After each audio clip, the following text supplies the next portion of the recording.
it into my groups also.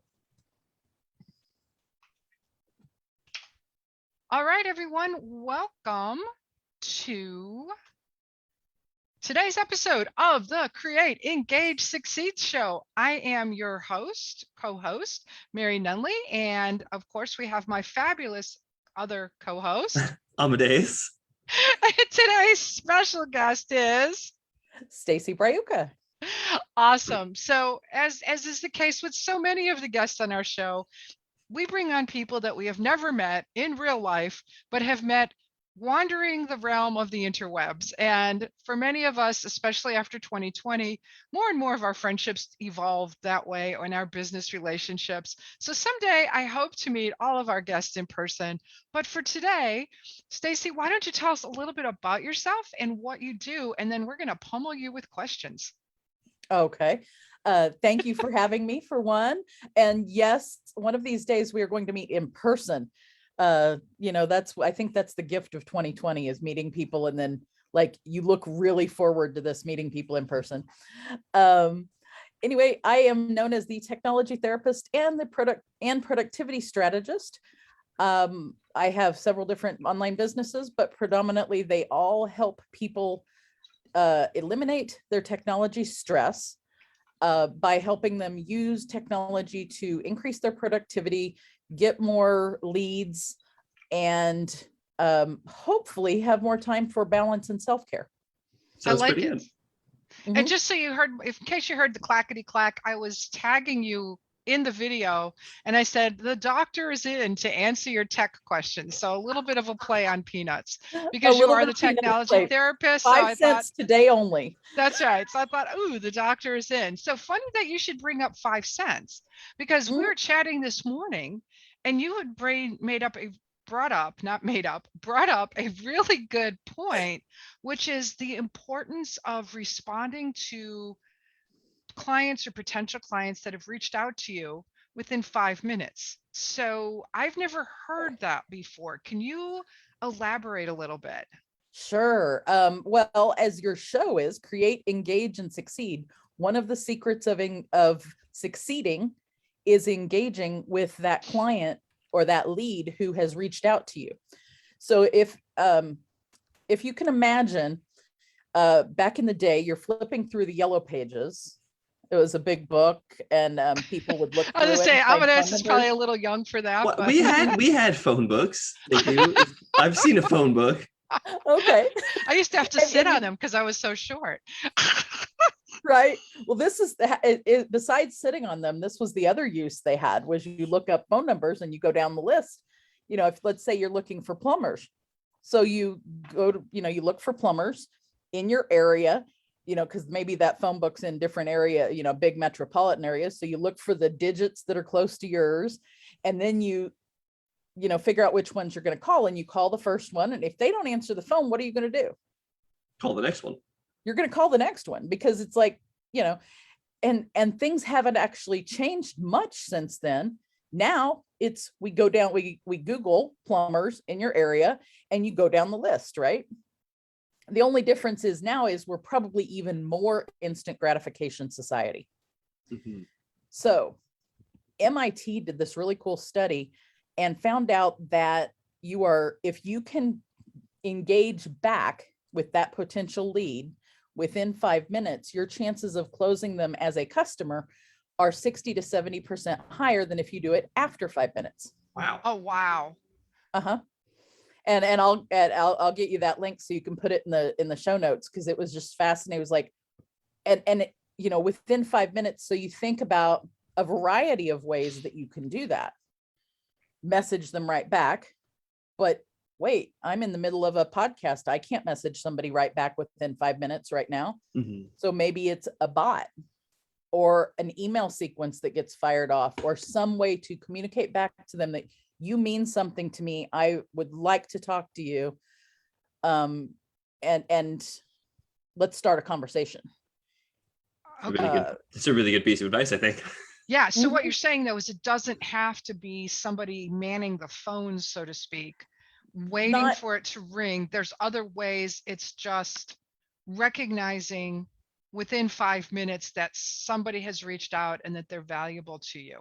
Right. And Okay. there are, you know, obviously that human factor kicks it up another notch. Sure. If you can respond to them as yourself within 5 minutes, then you're going to have even, this part I don't know for sure, but I'd imagine you're going to have a better chance, because if Amadeus, you message me on Facebook Messenger and say, hello, I'd like to learn more about, your services, about the doctor, I've got a question, and I send back, I'd love to help you.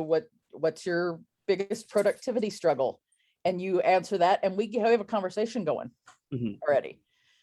One, you're busy in that conversation. You're probably not going to call the next name on the list. Right. And That's a good hopefully point. I have engaged you where you are getting good information, and, and thus it goes. No, that's but- great. And just to interject, real world story. I am part of a committee planning a convention, mini convention in October. And my job is to find a room block, a group of hotel rooms that we can all stay at. Mhm. And much like you said, the first hotel I called, they immediately transferred me to the sales office. I spoke to a live person. I got my information. I had my questions answered. The next hotel that I called, I got an answering machine, and no one has called me back yet. The Click. next hotel I called, it just rang and rang and rang and rang. And I'm like, okay, we're taking them off the list, even though it was one of the top choices of the planning committee. The next one was an automated form, but I got a response within 2 hours. And I know that part of that is because they had to look up rates and stuff. So it's not like I can just answer a question. It's like, okay, you need X number of rooms, and these are the special requests that you have. The We've got parameters and yeah. right. So, but within 2 hours, then the third one or the fifth one I called was, oh, she's out of the office until today. And then I did hear back today. And what I got was, I'll take your information down and then somebody else will get back to you. So it's like, all right, well then. What a variety of response. Yes. And even though it's interesting though, the one that said 2 hours, I suspect that if they at least responded at the time and said, we will get back to you within 12 hours. And they did. That in and of itself is a response. Yes. And within a matter of me hitting that request, I had an email waiting for me that said, we are researching your request and we will get back to you shortly with prices and if there's rooms available. So I'm like, okay, that's reasonable. Yeah. That's a response. Yeah. So anyway, it was just really, I just thought it was pretty cool that it validated what you were just saying in my own experience yesterday.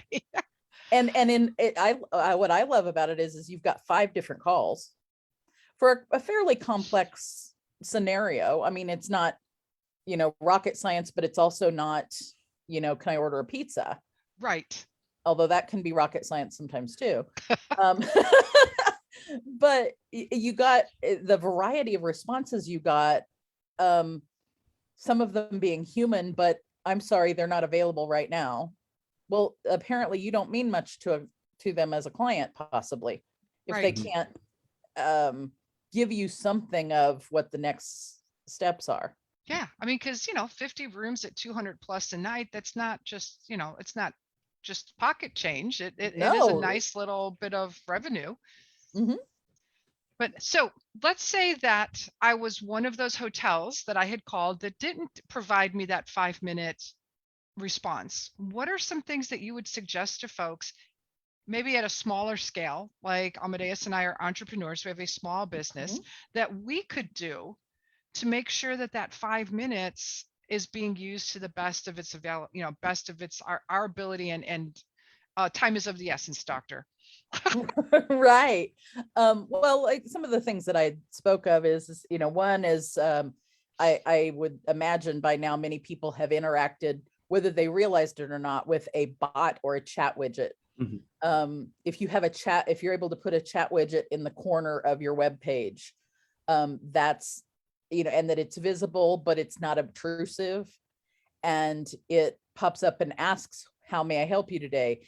And some of those are even have enough automation behind them where you can, if the person was to ask something like, what are your hours?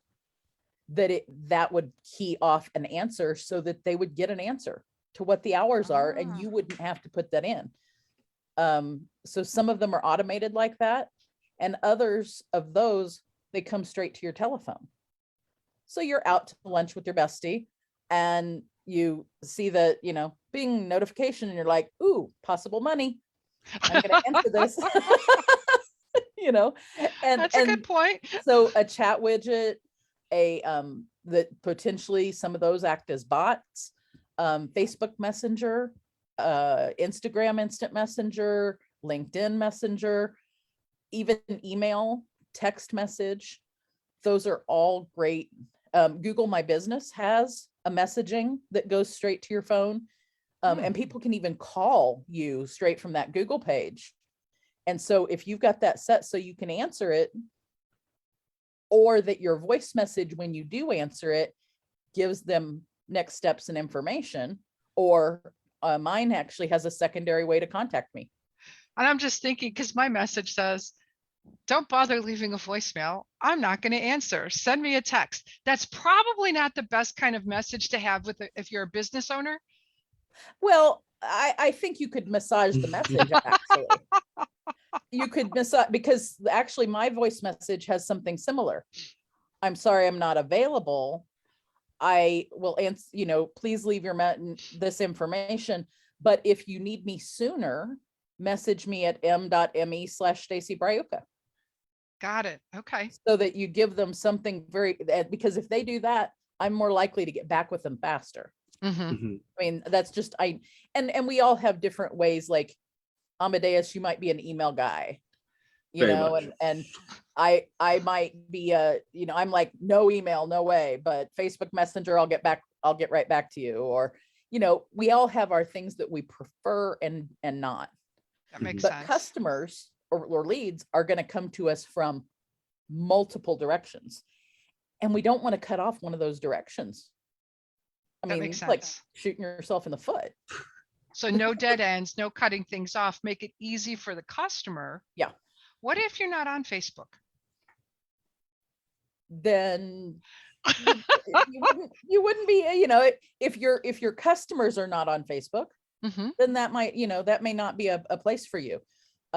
Just this morning, I went to a networking meeting, a local meeting. And so quite a few brick and mortar local businesses, as opposed to online entrepreneurs, like the three of us.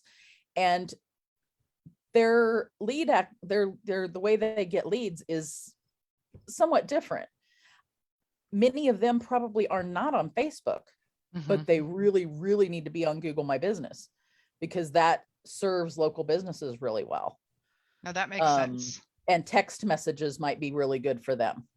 Of telephone, text, and Google My Business might be their three main things.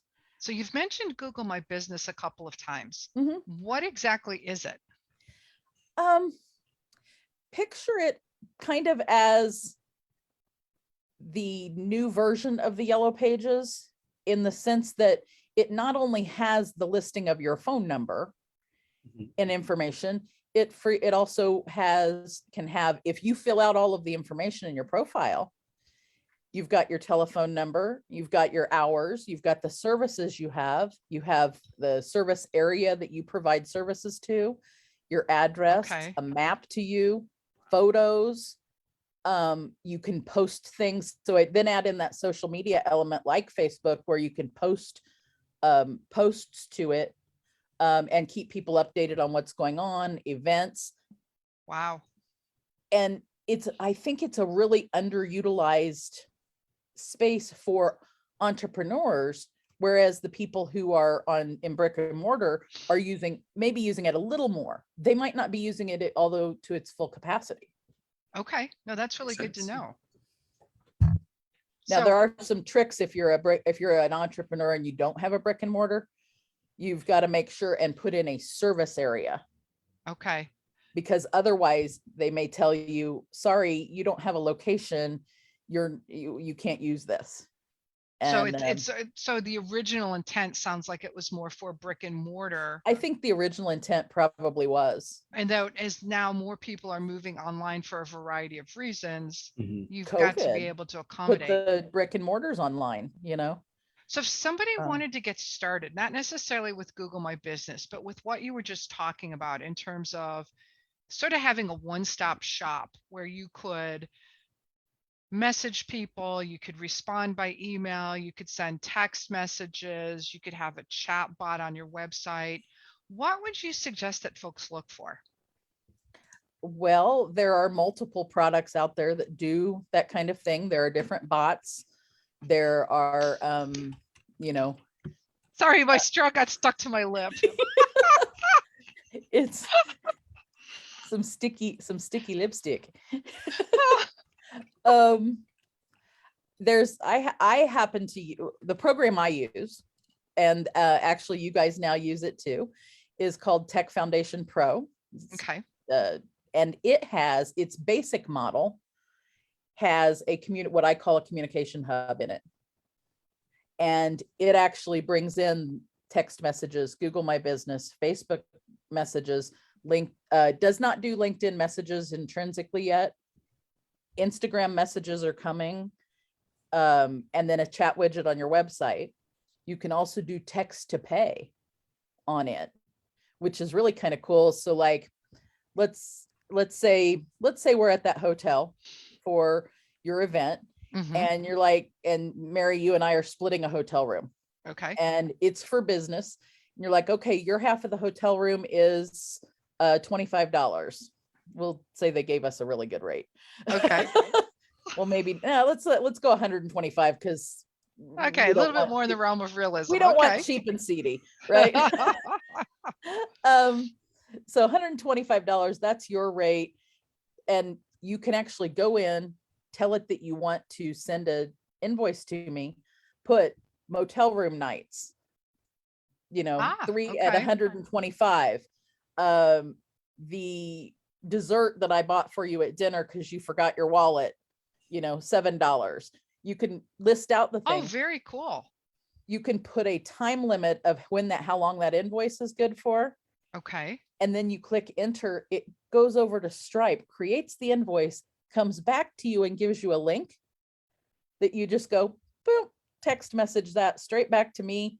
I click it, pay it. It's almost like built-in Venmo inside of this communication hub. That's pretty cool. Yeah, I mean, they just added it. And one thing I really like about the software itself is that they add new things like almost daily. It's like Christmas, waking up going, what's new today? Well, I was gonna say, if the links to the videos that you send me are any indication, yes, it seems like there's a lot of new stuff being added regularly. It's like a geek girl Christmas every other day. I like that. Yeah, that's a good way to explain it. Uh-huh. So if somebody was thinking about something like what you're describing, whether it's something that you can support or somebody else can support, what should be like the first 5 things that you want to ask yourself before you invest in a system? Really important, because not all systems are for everyone. One of my underlying values in my business is called start where the client is. And so one of the things I would work with them, with a potential person, or have you think about yourself, is which of these tools do I currently use most frequently? Which ones am I comfortable with? How much do they cost? Which ones, where's my audience primarily at? Okay. And then talk that through at the least with a business coach or a colleague or somebody who knows the different things about tech. Mary, if somebody called you, I know you'd be a great person to talk those through with as well. Just write down the pros and cons, especially if it costs money, but also if it's free, because sometimes costing money saves you money later or brings you more money. Yes, because free is not really free. And Amadeus and I experienced that in the world of course creation. There are some really good free or low cost platforms out there. And one of the questions that we ask our clients is, what is your vision a year or two from now? If assuming that you're successful, Mhm. Yes. where do you see yourself with your course creation business 1 to 2 years from now? Because having to migrate from one Oh, system to another, one platform to another, can be really expensive and painful.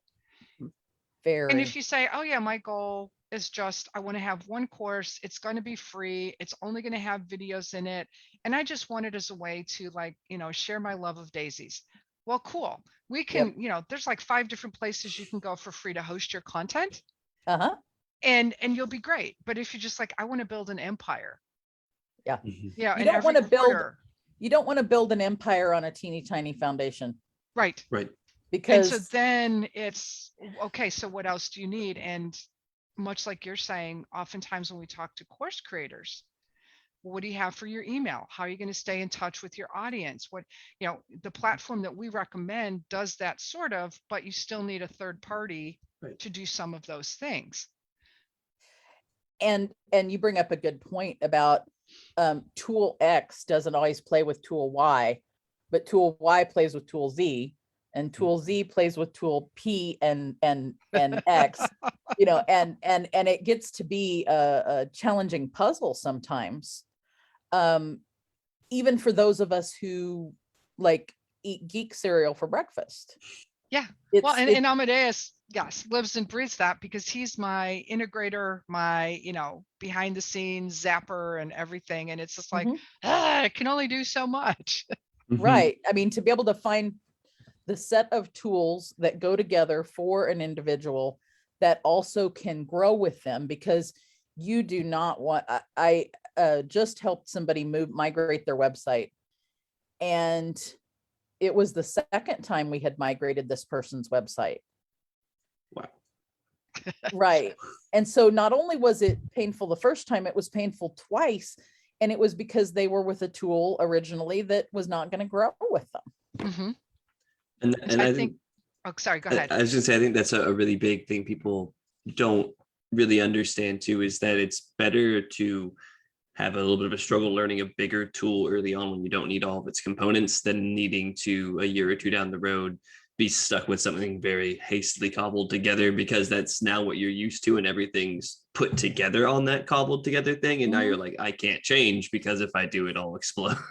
Right. Like buying a Volks, or I'm not going to say Volkswagen, buying a little bitty car, like one of the little smart cars, and then wanting to get a boat and an RV later because you want to have whatever.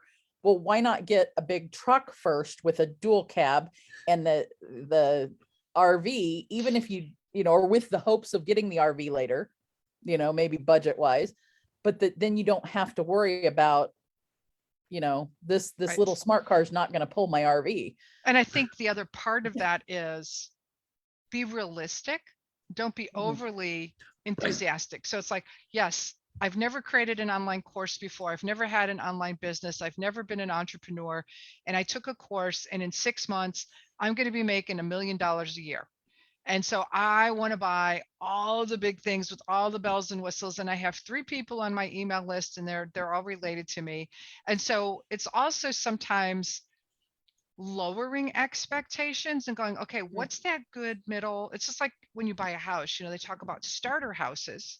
Right. And then you, depending on what happens with your family, maybe you move into a bigger home, Mm-hmm. or maybe you just stay in that starter home because you decided you really didn't want 6 cats, 5 dogs, and whatever.